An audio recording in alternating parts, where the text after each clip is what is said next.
Olá, povo de Deus, terceiro domingo da Páscoa, 1º de maio de 2022. Nossa reflexão de hoje é a partir de Atos 5, 27b, 32, 40b, 41. Apocalipse 5, de 11 a 14 e João 21, de 1 a 19. Nosso trecho de hoje dos Atos dos Apóstolos faz parte de uma secção que compreende os versículos de 17 a 42 do capítulo 5 e mostra a reação do sumo sacerdote que fala em nome do Sinédrio e de Pedro, que é o porta-voz dos apóstolos. As autoridades judaicas não se conformam com a desobediência dos apóstolos que, mesmo proibidos de falar do nome de Jesus, encheram a cidade de Jerusalém com o anúncio da Boa Nova. E o sumo sacerdote, fingindo não se lembrar do processo da morte de Jesus, reclama que os apóstolos querem torná-los responsáveis por ela. Ora, eles foram tremendamente responsáveis por tudo o que aconteceu com Jesus. Pedro, diante dessa hipocrisia, não tem dúvidas e afirma: é preciso obedecer a Deus antes que aos homens. O conflito está posto e os apóstolos serão açoitados e proibidos de continuarem a pregar em nome de Jesus. Isso foi motivo de grande alegria para eles, terem sido considerados dignos de injúrias por causa do nome de Jesus. No texto da segunda leitura, Apocalipse, dessa nossa liturgia do terceiro domingo da Páscoa, temos aquilo que é fundamental neste último livro das Sagradas Escrituras, ou seja, a centralidade do Cordeiro de Deus. O Cordeiro imolado é digno de receber o poder, a riqueza, a sabedoria e a força, a honra, a glória e o louvor. E a multidão de anjos proclamava ao que está sentado no trono e ao Cordeiro o louvor e a honra, a glória e o poder para sempre. Essa mensagem do Apocalipse chama a atenção para a manutenção do foco naquilo que é essencial para a fé, que ajuda a resistir em tempos de perseguição. O Cordeiro de Deus é o centro de nossa vida, agora e para sempre. João 21, de 1 a 19. Jesus apareceu de novo aos discípulos à beira do mar de Tiberíades. A aparição foi assim: estavam juntos Simão Pedro, Tomé, chamado Dídimo, Natanael de Caná da Galileia, os filhos de Zebedeu e outros 2 discípulos de Jesus. Simão Pedro disse a eles: eu vou pescar. E eles disseram: também vamos contigo. Saíram, entraram na barca, mas não pescaram nada naquela noite. Já tinha amanhecido e Jesus estava de pé na margem. Mas os discípulos não sabiam que era Jesus. Então Jesus disse: moços, tendes alguma coisa para comer? Responderam: não. Jesus disse-lhes: lançai a rede à direita da barca e achareis. Lançaram, pois, a rede e não conseguiam puxá-la para fora por causa da quantidade de peixes. Então, o discípulo a quem Jesus amava disse a Pedro: é o Senhor. Simão Pedro, ouvindo dizer que era o Senhor, vestiu sua roupa, pois estava nu, e atirou-se ao mar. Os outros discípulos vieram com a barca, arrastando a rede com os peixes. Na verdade, não estavam longe da terra, mas somente a cerca de 100 metros.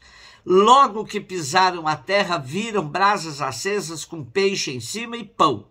Jesus disse-lhes: trazei alguns dos peixes que apanhastes. Então Simão Pedro subiu ao barco, arrastou a rede para a terra. Estava cheia de 153 grandes peixes. E apesar de tantos peixes, a rede não se rompeu. Jesus disse-lhes: vinde comer. Nenhum dos discípulos se atrevia a perguntar quem era ele, pois sabiam que era o Senhor. Jesus aproximou-se, tomou o pão e distribuiu-o por eles, e fez a mesma coisa com o peixe. Esta foi a terceira vez que Jesus, ressuscitado dos mortos, apareceu aos discípulos. Depois de comerem, Jesus perguntou a Simão Pedro: Simão, filho de João, tu me amas mais do que estes? Pedro respondeu: sim, Senhor, tu sabes que eu te amo. Jesus disse: apacenta os meus cordeiros. E disse de novo a Pedro: Simão, filho de João, tu me amas? Pedro disse: sim, Senhor, tu sabes que eu te amo. Jesus lhe disse: apacenta-me as ovelhas. Pela terceira vez perguntou a Pedro: Simão, filho de João, tu me amas? Pedro ficou triste porque Jesus perguntou 3 vezes se ele o amava.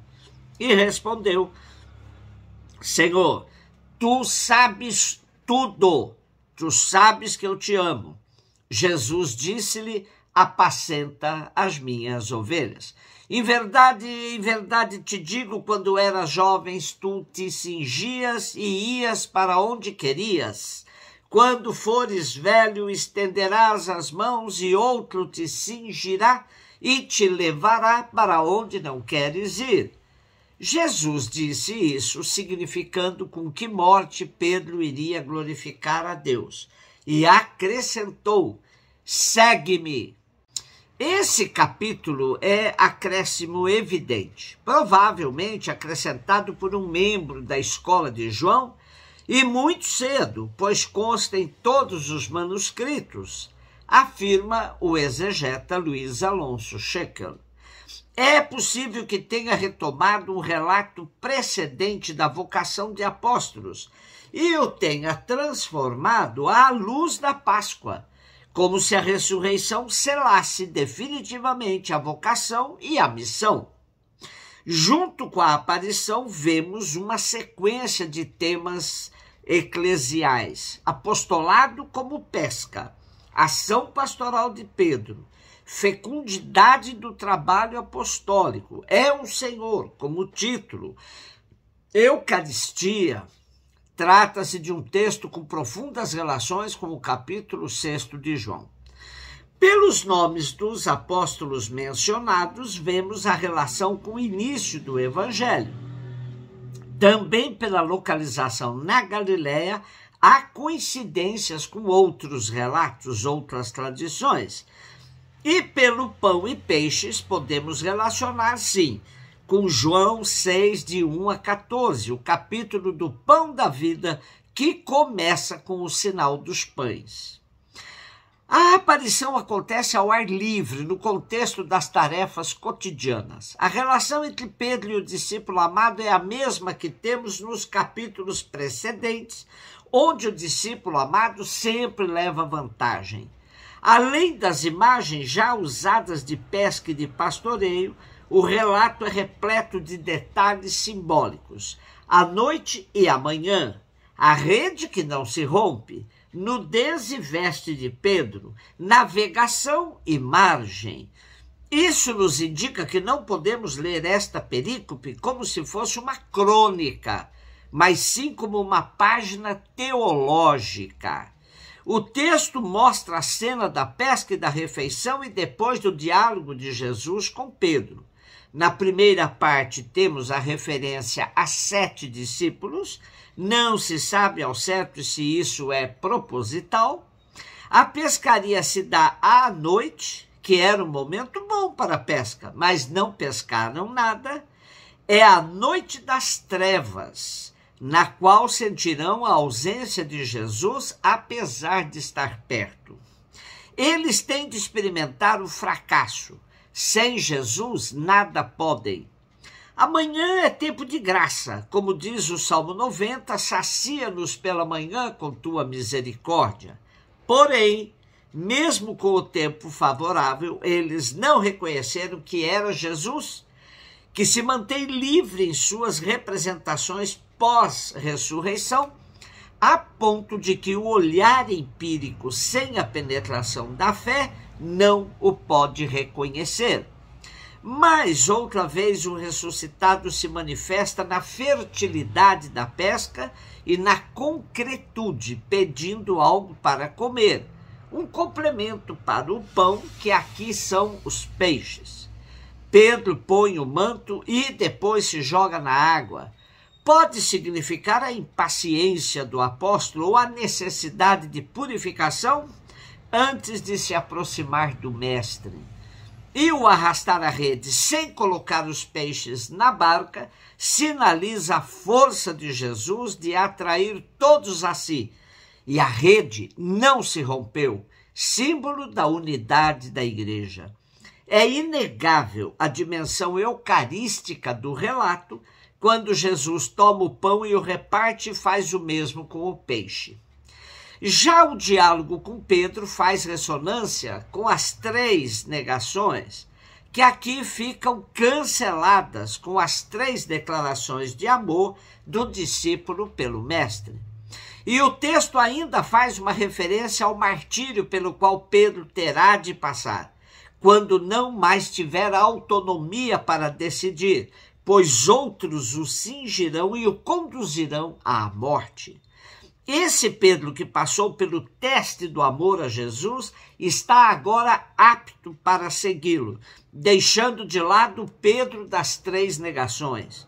Quando Pedro diz a Jesus, tu sabes tudo, indica que ele sabe ler seu pensamento, mas não só, lê também seus sentimentos. Daqui para frente, portanto, não será mais preciso que o próprio Jesus venha confirmar seus discípulos, venha ratificar a obra que está sendo realizada pela comunidade. A comunidade, sob a liderança de Pedro, deverá testemunhar a presença do ressuscitado no meio de todos os que se dispuserem, junto de outros, a seguir Jesus. Um beijo no seu coração.